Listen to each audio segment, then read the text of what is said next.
Tonight, Unit 5 investigates at first glance the death of a man scavenging for food inside a grocery store trash compactor. Seemed like a tragic accident, but tonight, that man's family says it stopped being an accident when history repeated itself. We had turkey, we had hams, we had sweet potatoes, mashed potatoes. Patricia Lane says she remembers November 27, 2003. The table set, food cooked, and wondering why her dad, Jimmy Barnett, was a no-show. He's usually never late for any family functions. That's why I couldn't understand why he wasn't there yet. Lane remembers the phone call with tragic news. He had gotten killed in a compactor, and nobody knew any details. This police report described Barnett as a homeless man who they found dead in a dumpster.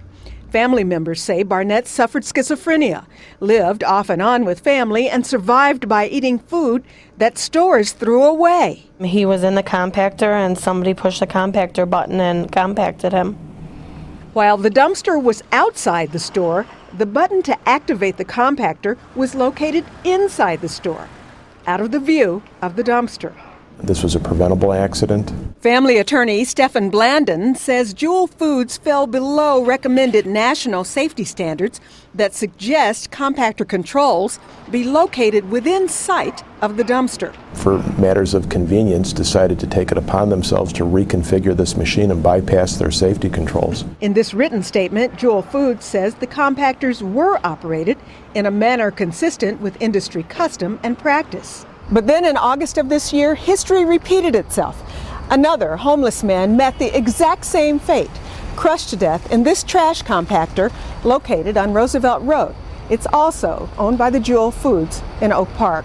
Kenneth Holman's spine was crushed as he looked for food. He later died. The legal term for that is gross negligence. It's somebody, a company, a corporate mentality that just doesn't care. Blandon says after Barnett's death, Jewel had an obligation to modify its trash compactors so the same thing didn't happen again. Patricia Lane says she's speaking out with the hope that more lives are not lost in this way. I would hate to see it happen to a child, and I think things need to be changed. A Jewel spokesman would not tell us why the company failed to modify its trash compactors after the first death. But in a statement emailed to our newsroom, Jewel did say, quote, "At Jewel Osco, we take these two tragic accidents very seriously. The safety and well-being of our associates, customers, and those in the communities in which we operate are always of foremost concern.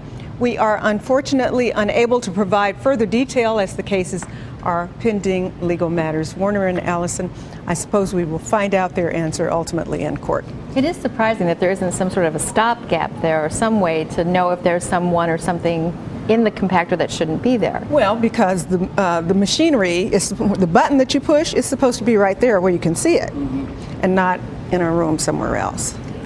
Thank you, Renee. You're welcome. Thank you.